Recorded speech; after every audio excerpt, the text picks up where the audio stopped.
என்னுடைய தகப்பனாருடைய வாழ்க்கை எடுத்துக்கொள்வீங்களானா, அவங்க ஒரு பெயர் கிறிஸ்தவ குடும்பத்தில் வளர்ந்து சும்மா ஒரு ஆலயத்துக்கு போகிறதும் வரதும் தேவனோட எந்த உறவும் இல்லாமல் அவங்க வாழ்ந்து வந்த மக்கள்.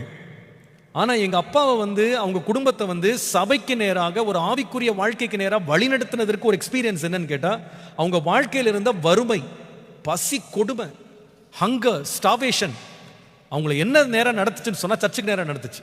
அப்பா சாட்சியில் சொல்லியிருக்கிறது நீங்கள் கேட்டிருப்பீங்க. புருஷவாக்கத்தில் பாஸ்டர் சுந்தரம் அவங்க சர்ச்சுக்கு இவங்க எதுக்கு போனாங்கன்னு கேட்டால், வசனம் கேட்கறதுக்காக போல, இயேசு அறியறதுக்காக போல. அவங்க எதற்காக போனாங்கன்னு கேட்டால், எங்க அப்பாவுக்கு 3 தங்கச்சிங்க இருந்தாங்க, 3 தங்கைகள். யாரோ ஒருத்தர் அவங்ககிட்ட சொன்னாங்களாம், நீ சுந்தரம் பாஸ்டர் சர்ச்சுக்கு நீ போனா அவர் இறக்கம் காட்டி இந்த 3 பொண்ணுங்களுக்கும் கல்யாணம் பண்ணி வைப்பாருன்னு சொன்னாங்களாம், ஃப்ரீயா கல்யாணம் பண்ணி கொடுப்பாருன்னு சொன்னாங்களாம்.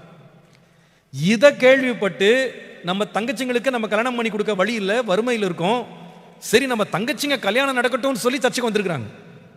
அங்க அவங்களுக்கு ஒரு கூடுதல் சந்தோஷம் என்னன்னு கேட்டா, அந்த ஞாயிற்றுக்கிழமை ஆராதனை முடிஞ்ச உடனே மதியானம் அவங்க ஒரு பச்சை பயிர் கஞ்சி கொடுத்தாங்க.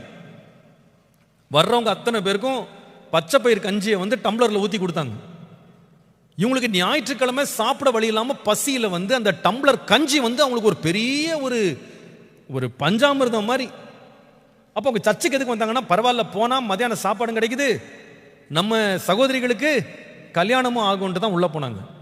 இந்த உபத்திரவம் அவர்களை ஆலயத்துக்கு நேராக நடத்துச்சு, தேவனுக்கு நேராக நடத்துச்சு. அதுல விளைவு என்னன்னு கேட்டா, இவங்க நினைக்கவே இல்லை, அவங்க கர்த்தரை அறிந்தது மாத்திரமல்ல, தங்கள் அறிந்த கர்த்தரை உலகமெங்கும் பறைசாற்றுகிற ஒரு ஊழியனாக கர்த்தர் அவரை மாற்றினார். அல்லேலூயா.